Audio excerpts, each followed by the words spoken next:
My name is Simone. I am Marketing Director here at Harness Giving, and I'm excited to be your host from sunny Tampa, Florida. For those of you not familiar with Harness Giving, we are a fundraising platform that makes it easy to steward donors, start and grow a recurring giving program, help you centralize event registration and ticket sales, and so much more all in one platform.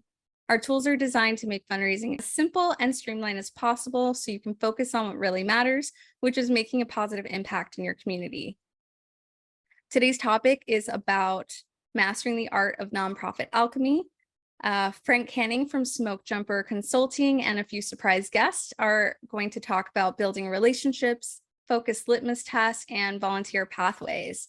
So without further ado, please join me in welcoming Frank and the gang to the stage. We're so glad to have you joining us today. If you guys want to go ahead and do some introductions. Sure, I'll get started. My name is Frank Canning. I'm a consultant with Smokejumper Nonprofit Consulting. I have over 35 years of experience, 32 of that with the Leukemia and Lymphoma Society, and then I've been a consultant for the past 2.5 years. My areas of focus primarily are strategic planning, doing organizational assessments, as well as helping with fundraising campaigns and special events. With that, I'd like to let Anne introduce herself. Hi, thank you. I'm Anne Flippen. I'm the Executive Director of the Autism Society of Central Virginia, which is a small nonprofit based in Richmond, Virginia.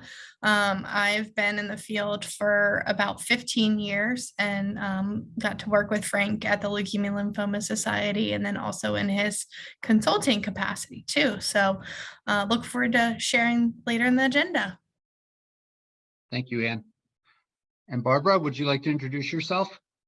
Hi, thanks for having me. I'm Barbara Krumdieck, and I'm a professional cellist specializing in music from the Baroque period. I'm also the artistic director of a chamber music concert series in North Carolina, and I'm the executive director of the North Carolina Baroque Orchestra.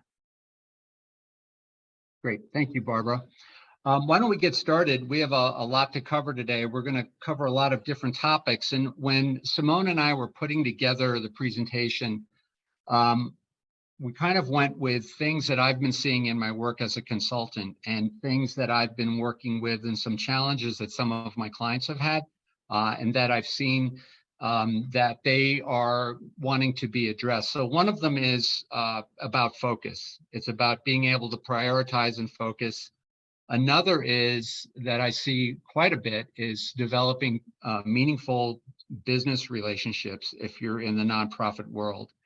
And then another one was, what does the pathway of a volunteer look like? What is their life cycle? What is acceptable as far as when a volunteer engages with your organization? So why don't we get started? And we'll get started with the first one, which is something I kind of developed out of years of struggle and making mistakes and doing things right, and just having a lot of experience with multiple priorities. And that is, I came up with a four-part litmus test to help you focus and also to help to eliminate some of the smaller things that can become distractions.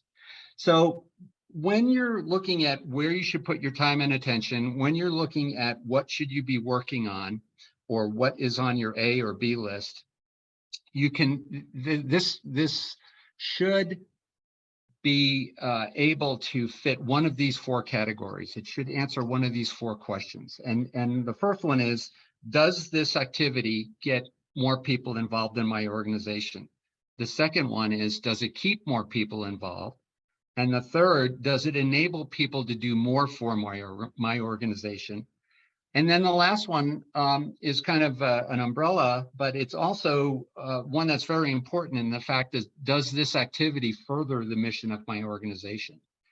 What I'd like to do, if we can go to the next slide, is to look at different examples of how this criteria can help you. And the first one's a big one, and it's when somebody comes to you or your organization with a very small special event, and their intentions are noble and they mean well, but they call you up and they say, hey, we're going to have a small garage sale and we want it to benefit your organization. And you say, oh, that's great. Thank you so much. Here's our address. Here's where to send the check. And you hang up thinking you're done. But then they call back in an hour and they say, hey, where do we publicize a small garage sale? And then they say, and what should the poster say? And then all of a sudden, you're pulled into the garage sale business and you're putting this event on with them. And it can become a pretty big distraction. So what are some of the things you can do to sidetrack that? And there are two things that I came up with. And one is that you really should find a way to politely say, thank you so much for your support, but I'm not going to be able to get involved in this event. And you kind of, thank them, but kind of make sure that they know that they're on their own and that they're going to have to do this event on their own. The other thing you could do, which is even better, is to have a really good page on your website about do-it-yourself fundraising or fundraising on your own. A lot of organizations have these, and they have, they have a way to donate. They have a lot of recommendations and suggestions on events, or you can give, have people give money to our organization in lieu of birthday gifts or anniversary gifts or in lieu of wedding gifts. There are a lot of different ways that people can do it yourself fundraising, and they list all the suggestions, and they might even have a link to a fundraising page that the people can use to give money. But the key part of this is there is not a contact involved in this. There's not a contact information that would lead them to a staff member, because what you want to do is encourage people to fundraise on their own and do these smaller events. So I listed it further in some of these examples. Are certain things that you could look at and say, well, should I get involved in this? And for example, getting volunteers to man an organizational booth at an art festival. For sure, you want to do it that way. You don't want to have your staff or yourself doing all of the smaller events. Networking at a chamber event, yes, for sure. Holding an event that no one came to last year, but you love the event, this is a biggie. We have a lot of nonprofits that have events that have been with them through the years, and the event has either gotten stale or the event is no longer viable, but they can't let it go. And you really need to put it to this litmus test and say, maybe we shouldn't be doing the car wash this year because last year we barely broke even and we used a lot of resources to make it happen.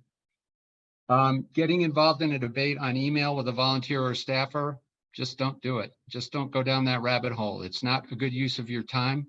It's not worth just getting into something that's going to not have any productive ends to it. Meeting with someone who gave $1,000 over the transom, and by over the transom, I mean without an event or without any solicitation, they sent you $1,000 gift. You can have a different dollar amount in mind when you would engage somebody, but I would totally recommend meeting with or contacting someone who gives you a substantial sum of money unsolicited. That means they have some kind of tie to your organization or to your mission, and you really need to follow up on that to see what drove them to make this gift. And here's another one that I find interesting, is that keeping an eye on your program areas, on your mission areas. And if there's a new service provider or something that's related to your mission, if there's a new player in the field, you definitely want to reach out and talk to that person and engage with that person. On to the next slide, please. So here we're going to go to the second topic, which is developing business relationships in the nonprofit world. And I feel like this is something that I'm seeing it's almost like a fading skill, or it's something that we're not using and we're not being sharp about it.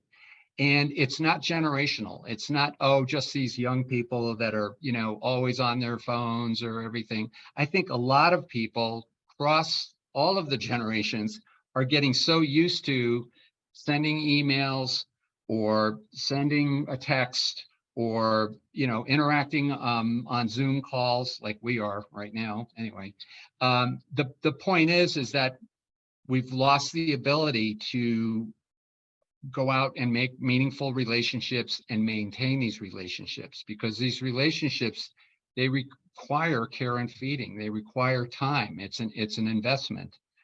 So in my mind, I thought about what are some of the different things that would define a professional relationship. And one would be is that it's mutually beneficial. The second would be that it's on a professional basis. The third would be that it is ongoing. It's not just a one shot deal. And the other is that it is evolving, meaning that it can grow. It can evolve into something greater, meaning a possible volunteer role for the profession, the person that's in the professional relationship with you. Next slide, please. What types of relationships are we talking about that you need to build or you need to work on? And this is in the nonprofit spectrum. So we have your board members, of course, we have volunteers, we have donors, we have staff, and business contacts. And by business contacts, I mean, who are the people that you do business with and you write checks to when you are the customer? Those are business contacts, people that you contract with. Also, people that you serve. And we're going to come back to this and discuss this in a little more detail. The people that you serve, this is an important segment or part of the group. Next slide, please.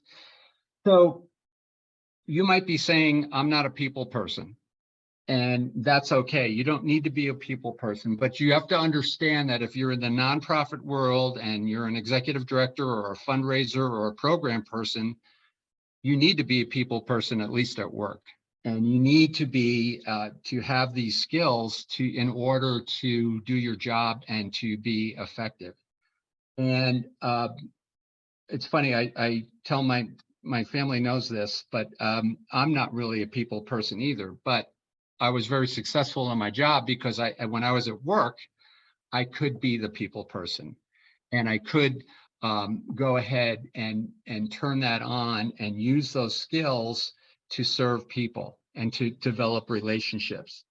So I say, if you're not a people person, that's all right. You're not an accountant, but you probably can read a financial sheet, or you probably can get through an audit with your auditor, or you probably can work up a budget pretty well. So you use and develop these skills in the financial world, even though you're not an accountant or a finance person. It's the same thing in regards to being able to work and develop professional relationships. Some of it you can delegate. Some of it you can give to other staff to handle, but some of the important roles and some of the major relationships, that's up to you, that you need to take those on. The ones that are important to the work that you do, you need to take take those on and to own them. Let's go to the next slide. So what would be in your relationship toolkit? And this, I want to spend a little time on this because this is very important. During the, in some of the pre-work, some folks had sent in questions in regards to, wanting to learn or talk about building relationships with sponsors, or that maybe they're coming in and they are taking over for someone who maybe burnt some bridges when they left. And so now they have to go back in and reestablish relationships that maybe there's some damage control that's needed. So one of the biggest things, and I'll tell you, I have personal experience in this, and that I was an interim executive director for the Leukemia and Lymphoma Society, and that meant that I would have to go into chapters where there was not an executive director anymore, and I had to serve, and sometimes there was turmoil and there was strife and all that kind of thing, and I had to go in and kind of calm everyone down and get everyone back on track and kind of get us back focused on the mission and onto raising money to support cancer research. So this was my toolkit here. This is what I used to do it. And one was, you always have to be sincere to the person. and show that you care if you care. Okay. And you need to do maybe an inventory on yourself about, am I in the right job? Can I do this? Can I be a people person when I need to be? The other is compassion to your cause, where you really need to show people that you care in a very short period of time. There's that old saying that I don't care how much you know until I know how much you care. It's super important that you show that you've bought into the mission. I always would bring a little humor and just to keep things light. And it really is effective and it's very helpful because we are doing serious work and we are helping people that have serious problems. No matter what your organization is, it's a very serious business. But you do need to incorporate a little humor just to kind of lighten things up and keep things kind of on a lighter plane. And there's nothing wrong with having fun while you work. Honesty to all. And I say that because sometimes we're asked to promise and deliver and make sure everything's okay. But through that, you have to make sure that there are realistic expectations that are being presented to everybody that you're working with. And then follow through, your biggest challenge is going to be to establish credibility, and follow through will get you there. I used to come into these situations where there was maybe a hostile working environment, or that they thought I was just some guy from the national office. And what I would quickly show them is that I'm all in. I believe in what we're doing. I'm willing to do the work, and I have your back. And this would make the volunteers and the staff kind of go, okay, maybe this guy deserves a shot. And I'll tell you the quickest way I would do it, and I would do it sincerely because I do love working special events, but I would work at the special events, and I don't mean just walking around with a clipboard pointing stuff out. I mean, I would unload trucks, I'd put up tents, I'd sling water, I'd do whatever it would take to get the event going, if it was, a walk or whatever. And they would see this and they'd say, well, this guy's all in. Maybe we should give him a shot. So another part of this is to underpromise and overdeliver. And when I say that, I mean, if you say, well, I'm going to show up at 8 o'clock with coffee for all the people that are setting up for our walk. What you really should do is show up at 7:45 with coffee and donuts, and really say, well, he showed up, he was on time, or he was even early, and he showed up with more than he promised, and this guy's in. He's a way to do. He's the person he's going to be involved, and he's going to be our partner. So I want to take a little break and introduce Anne, and have Anne come in and talk about what she does in her chapter to really develop relationships, because she's really good at it. So Anne, take it away.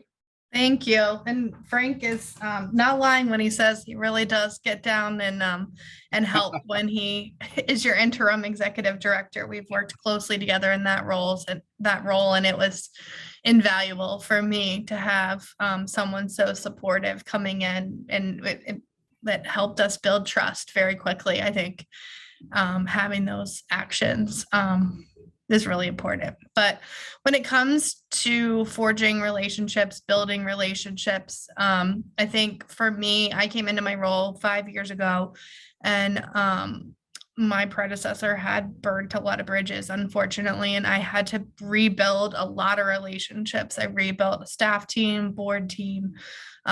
We did not have a fundraising plan, prospects. We had a small event that was really relied on peer-to-peer fundraising, which was a good model for us, but we recognized quickly that we needed to diversify our revenue, rebuild the board, rebuild the staff. And I think the biggest advice that I have looking back is I put so much pressure on myself to do it quickly, and it just takes time, and relationship building, especially when you're building genuine relationships and long-term relationships. It just takes time, and you have to build that trust, and you have to act, you have to have good follow through.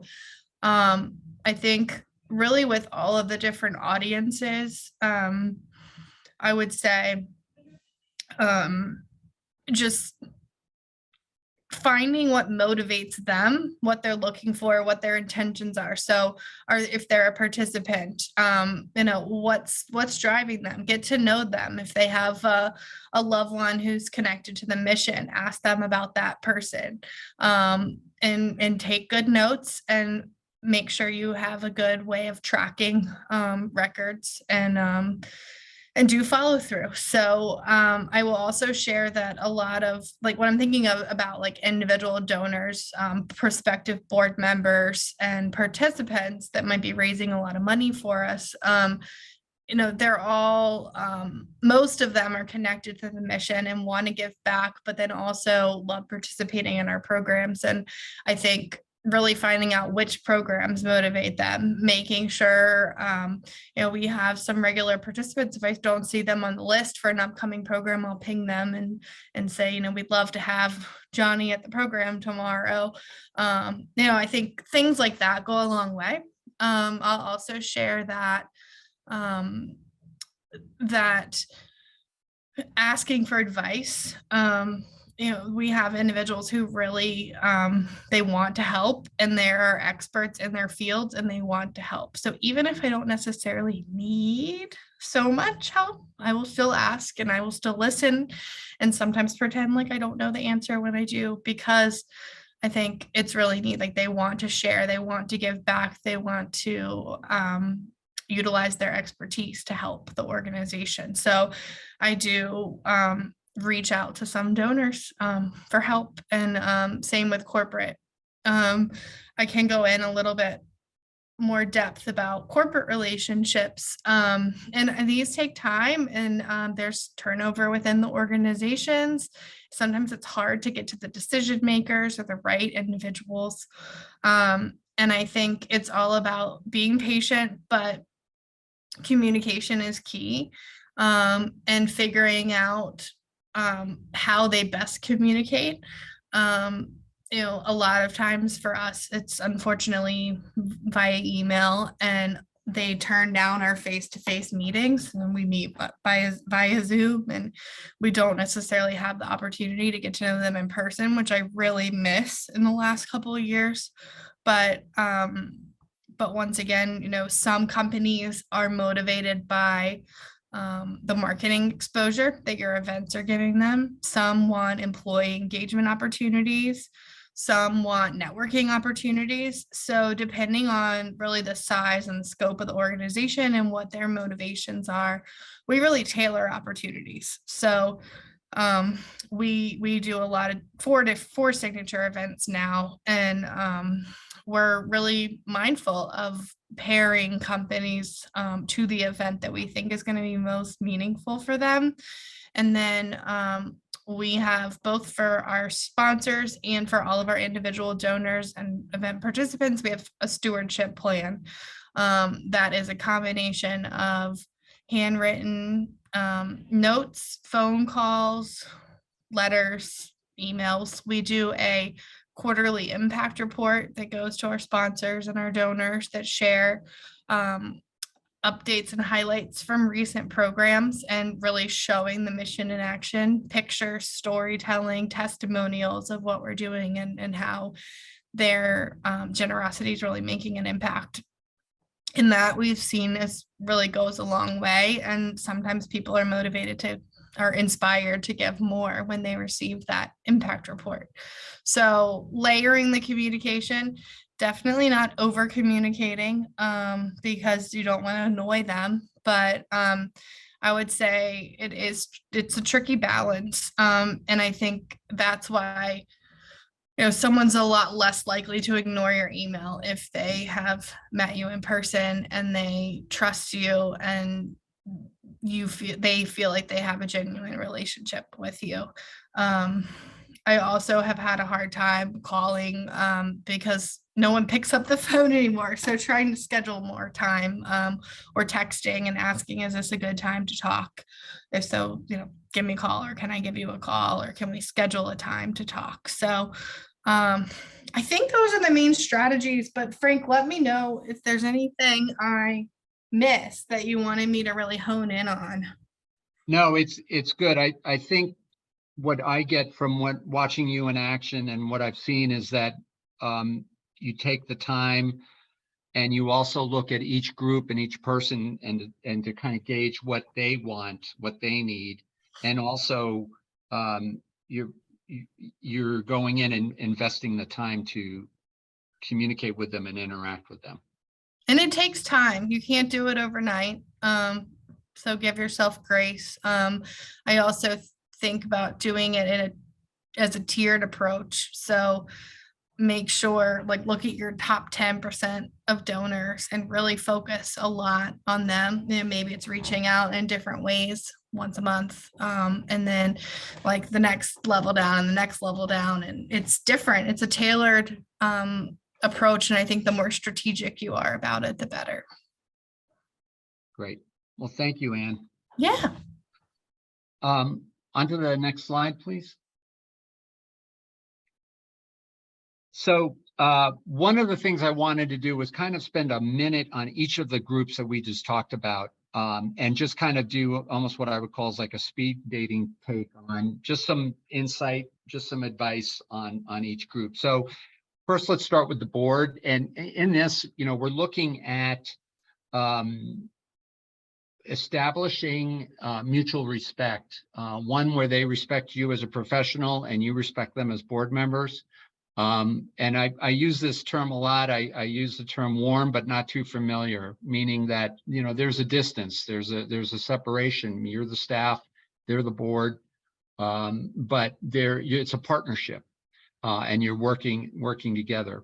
With volunteers, I'm a volunteer for a trail that goes through my state.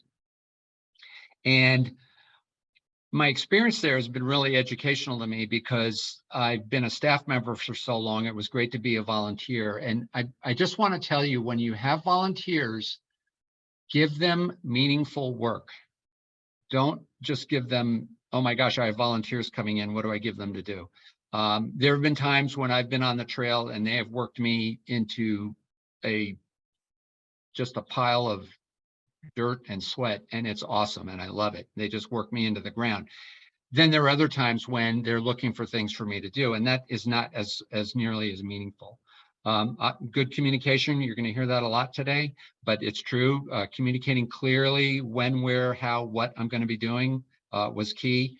And then here's a big one, and that's catch your volunteers doing the work and thank them. And I'll give you an example. I was out on this trail hauling lumber, and we were 4 miles away from the trailhead. We were in the middle of nowhere. And who rides up but the executive director on our mountain bike? And she thanked us. And I've got to tell you, the whole work crew just puffed up. Like, we thought we were so cool because the executive director found us out in the middle of nowhere, and she just came out to thank us. And then she just took off on her bike. I thought it was super, super impactful. Donors, we're going to talk about this. Yes, it's fine to ask them for money, but I think you should interact with your donors sometimes and not ask them for anything. As Anne had talked about, inform them about what you have going on. Ask them for their advice. Ask them for input on certain things. You don't have to do everything that they come up with as a suggestion, but you can thank them for it. And it makes them feel like, oh, that was great. Anne called me and didn't ask for money. She asked for my advice because she values my input as a professional. Next slide. On to, in looking at the staff, I always go by the tenet of manage as you would like to be managed, which has always served me well. And then to be not too personable. And I'll tell you why, because it's a business relationship, it's a professional relationship, and you don't want to get too close and socialize too much with your staff, because you might have to reprimand them or reject one of their ideas, or heaven forbid, you might have to let them go someday. So you've got to keep this, there's a distance you have to keep in order to keep the relationship professional and intact. Business contacts. This is where you really have to look at yourself, your organization as the customer, and also as you bring a lot to the table in the fact that you can bring opportunities to the businesses you work with, and they can bring opportunities for you. And they can be a great source if you're looking for trustees, sponsorship, event participants, what have you. I mean, it's just it's a great thing that one place I always start is, who's your landlord? Where do you write this rent check to? Let's see if we can get them involved. In this last section, the people that you serve, many nonprofits see the people that they serve through their mission, and they say, oh, these people have been through so much that we don't want to ask them to do anything. We don't want to put any burden on them. We just want to make sure they get what they need. And there's another side to that. And that is that, and the Leukemia and Lymphoma Society did a great job with this. I think it's important that you give them the opportunity to support the organization. And it's not a hard sell, and it's not where you're laying any guilt on them and saying, well, we help you, now you have to help us. It's not that at all. But when you're informing them about what's going on in your office, for example, oh, we have family support groups going on, we've got financial assistance available, we also have a walk that we do, we also have these fundraising opportunities. And just to let them pick and choose, let them decide if they want any more information and get involved. And I'll give you an example of this. At LLS, or Leukemia and Lymphoma Society, we had a program called Team in Training, where people would run marathons and raise money for the society. And when you had somebody with cancer in your family, everyone else kind of feels helpless because there's not much they can do. But Team in Training gave them an opportunity to fight back, to do something, to raise money for research, to help fight back against cancer. And it was therapeutic and very good for the families. And it raised a heck of a lot of money to help fight leukemia and lymphoma, and to raise money for research. So don't be shy about, making sure on your website, your fundraising events are on the front page too. I see this a lot where it's mostly program information, and that's all well and good. But, when people go to your website, they're going there for two reasons. One is to get help, and the second is to help you. So make sure they know how to get to that information, and they know how to get that information and maybe get involved. On to the next slide. Just a quick thing about communication, because this is a very basic foundation on relationship building. And I put together 4 C's. Clear, concise, consistent. And I want to stop at consistent, because consistent doesn't mean constant. It means steady, and it means a steady flow of information. And what I like to see is that it's not, I'm getting something in my inbox all the time. I get something that's pertinent, and when it's timely, and when I need to know it, and I still have time to act on it. I can't tell you the number of times where I would get something in my email box for that day, and that's just, I can't act on it. I can't do anything with it. But consistency is important, and sometimes you'll come across an organization where they were communicating like crazy, and then they stopped because they either had a staffing change or they just focused on something else, and that's confusing too. And also you have to stay constructive in your communication. Always be constructive.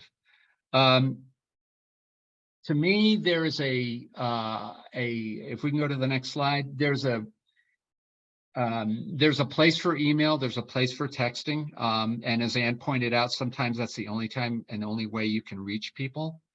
But I feel like when we're looking at having a bigger impact and being more personable, there's a hierarchy here. And from worst to first, it's email, texting, a letter, a handwritten note, in my mind, outdoes a letter. a phone call and a face-to-face meeting.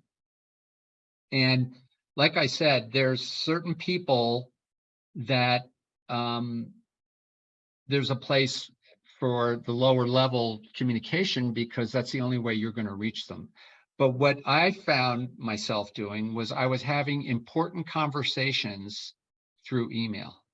And one time I wanted to recruit a person to be a chairman for my event, and I emailed them. And they said no. And I was like, of course you said no, because I emailed you afterwards. I was like, are you kidding? You emailed them to ask them to be a chair of your event? Like, it's crazy. So really keep an eye on this. And I'll tell you, if you can make time to write handwritten notes to people, it has a huge impact. I have a client that does that, and they do a great job with it. On to the next slide, please. So let's talk about fundraising, and that is where we reach out to people and maybe do several different ways. One is to have small social events in which we're bringing volunteers and staff and donors together, and we're celebrating the mission, we're celebrating your organization, and we're thanking them. We are not asking them for money. We are not asking them to get involved to do anything. What we're doing is we're asking them we're thanking them. We're thanking them, and we're showing appreciation. There are a lot of different reasons why you can have people come and be part of your part of a small special event. It could be anything from meet the new executive director to meet the new staff to look at our new office. We have a new, animal at the zoo. We have a new piece of equipment we want to show you. And I don't mean like copying machine. I mean, it would have to be a major piece of equipment that has to do with your mission, but or the anniversary of your organization. And you can have information boards up and sign up sheets or whatever, but really it's just to get them to come in and have some fun. Maybe there's wine and cheese there or whatever. And there's a very brief program, and you just have a way to thank them and to let them know where the direction of the organization is going. Next slide, please. You can also do this through personal notes and through. I'm sorry, I got ahead of myself. You can also do this through individual meetings too. On to the next slide. With that, I'd like to introduce or bring back Barbara Krumdieck, and she's going to talk to us about some of the events that she's been putting on. Okie doke. Well, my experience is all in arts organizations. So we aren't saving lives, but we are enhancing the lives of people. And I feel that it's very important to thank people that are involved in the organization. So for instance, with the concert series that I direct, I do a curtain speech at the beginning of each concert where I thank the audience for anybody who's donated money, but also for coming to the concert and being part of it. Really, without our audience, it would just be like a rehearsal for the musicians. So I find that it's important to do that. So we've started having in both the concert series I direct and the orchestra that I direct, we have a donor appreciation event each season. And the people that are invited to that are people that have donated in any way.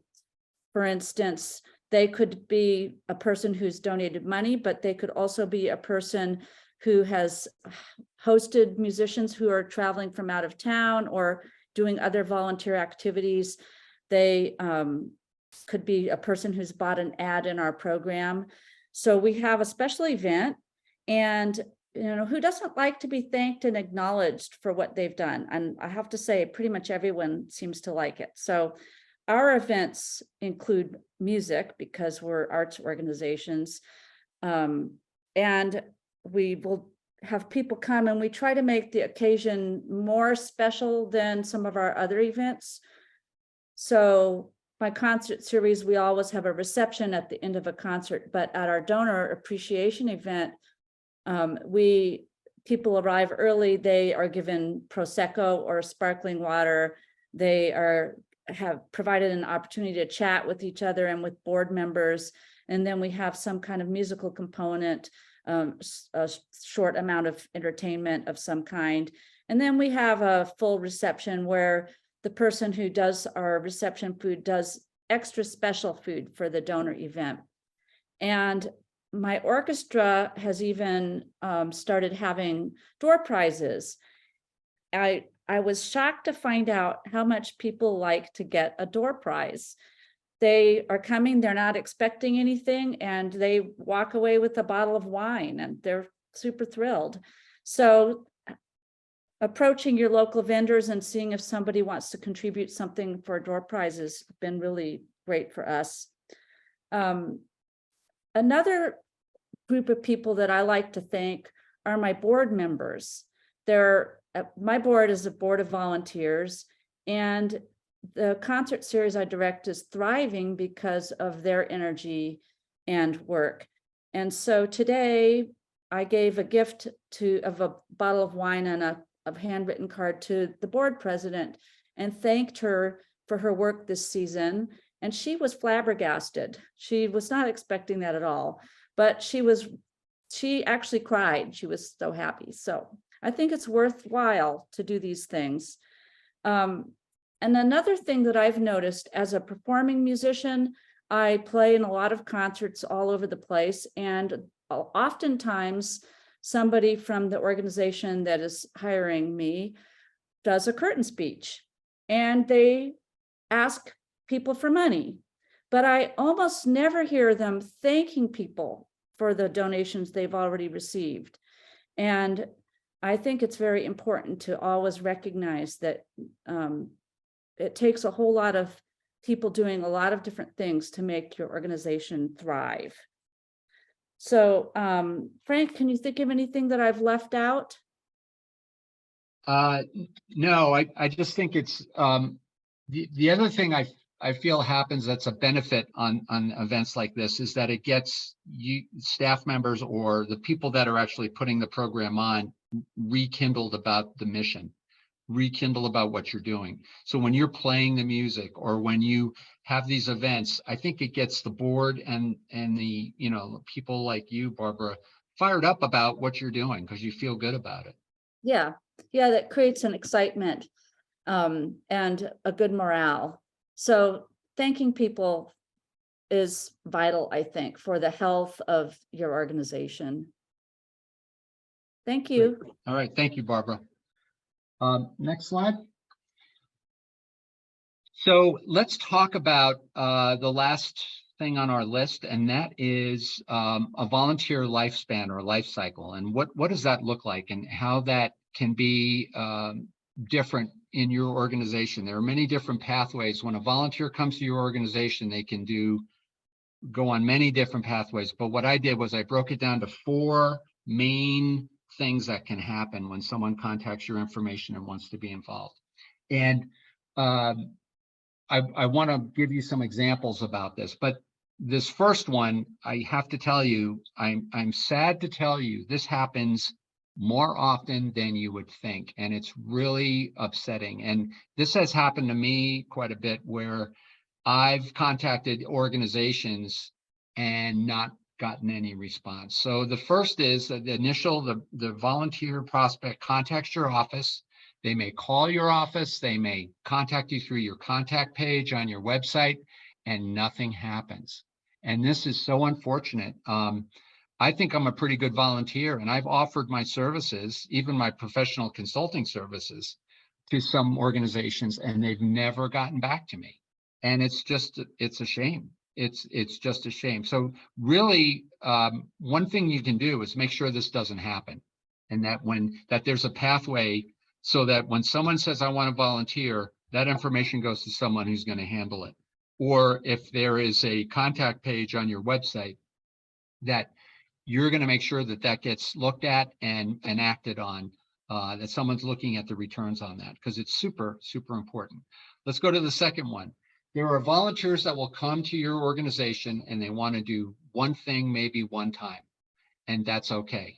they want to work the registration table at your walk, or they want to help with the accounting room at your walk, or whatever it is. So they come in and they do that, and they're manning the water stop at your 5K, whatever it is. They're coming in maybe as a group. They do it. You get them in, you onboard them, you train them, they do the task, and then they leave, and that's all right. The second one is when someone comes in and gets involved with your organization, and it might be they start working in the office on a regular basis doing a task, whether it's data entry or returning, requests for information, or they come and they work a section. Let's say they like working registration at your walk, and they do it for several years because they enjoy it so much. We used to have an accounting firm that would take care of our accounting room at our walk and count all the money. And they did it year after year after year, and they liked it. And when someone would roll off that little group, they would replace themselves. So it was always going on. But it was okay that people left. And then this fourth scenario is one that I want to spend a little time on, because this is where you get what I call your deeply rooted, deeply involved volunteers that form the core of your organization. And they come to your organization, and they get on board, and they have a great experience. And then within a few years, their role has increased greatly, and they're involved in more campaigns, and they might be on your board. Can we go to the next slide? So what I've shown here are certain examples, and I want to go to the bottom one to kind of this is a real life situation where we had a walk in, I believe it was in Tennessee, and this gentleman came and walked. In the first year, he was a $25 walker, and he had such a great experience that he formed his own team the next year. He went on to get his corporation involved, and pretty soon he was managing a $100,000 corporate team, and he was the walk chair, and he was going to be the board president, and he was also involved in several of the other events.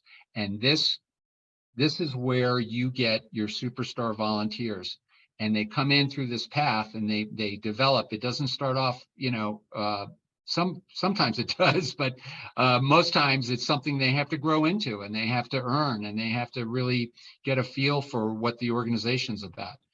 And they do this, and then sometimes they leave. Next slide, please. All of your volunteers eventually are going to leave your organization, and that is all right. Why? Because you will be recruiting new volunteers to replace them. It's an ongoing process, and you need to do this, because I've seen organizations that figure when someone gets involved, they're in forever. And that's not true. That's not realistic. People's lives change. They change jobs. They change cities. They change marital status. They change whatever it is. They move on with their lives. I had a volunteer that was super involved, and their child was in remission from cancer. And about 5 years into it, this person said, you know what, we've done our part. We love you guys, but we're ready to move on. We just want to move on to the next stage of our life. And that's all right. It's okay to lose really good volunteers, as long as it's on for the right reasons, that they're moving on, they've done their bit. But this really puts the onus on you to continue to recruit and recruit and recruit volunteers at all three of those levels, where they're either coming in for one thing, or they're coming in to do one thing for several years, or they're coming in to get super involved. You've got to constantly be bringing in new people. So with that concludes my presentation, and we can open it up for questions. And I also, if you go back one, I just put some, there you go. I have some links to additional materials about volunteer management up there. But I'm would love to open it up for questions or comments if anybody has any. And if not, you can put my contact information up. If anybody would want to reach out to me and have a private conversation, or I'm available to do any consulting that's needed. Yeah, awesome job, all three of you. Thank you so much. Excuse me. It's been a really quiet chat today, but if anyone has questions, now is the time to do it. You have three great speakers who are offering their time and expertise. So thank you. Marty says, I don't know if you're watching the chat, Frank, but Marty says, great presentation. That's for all three of you. Kelly found it really informative. So awesome feedback. Great. Any questions on anything that was covered today? I know it was a lot, so totally fine if everyone was just busy taking notes. Yeah, But the way Simonne and I are is we just start brainstorming and all of a sudden we have like 18 things we want to cover. well, Frank, you have a great brain to pick, so and a lot of the expertise. Oh, it looks like a few people know some people in the knows crowd. Marty. And knows Marty. They used to work together.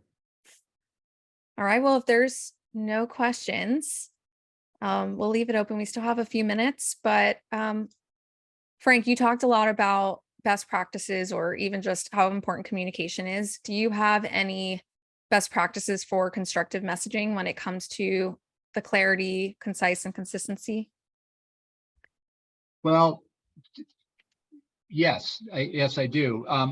What I like to see in a message, like sometimes I'm assuming that when I'm sending out either a Facebook message or a text, it's going to be read on a phone, and meaning that they're on the way to scroll to something else, or they're walking down the street or whatever. So I want to make sure that I'm going to get them in no more than 3 paragraphs. I'm going to get them what they need and what they're going to be able to pull from that message.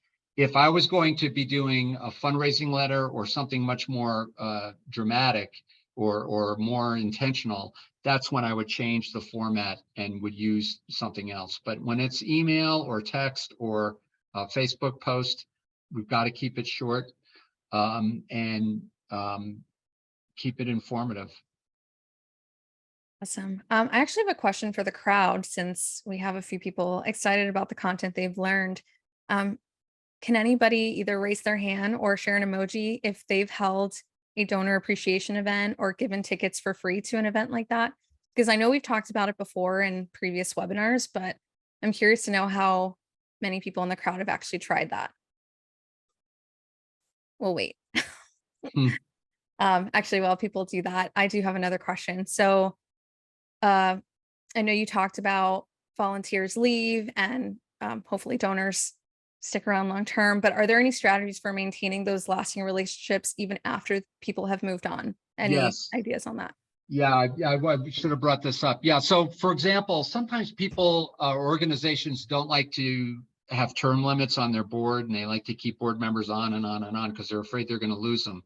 But there's a place for board members after their terms are up, and that is on committees. And committees are super effective, and they don't have to just be made of board members. They can be made up of volunteers from inside and outside your organization. So there are committees sometimes that are super impactful when doing fundraising or when it's programmatic or whatever, and they can make as big of an impact whether they're on the board or not. So committees. Anne, what do you think?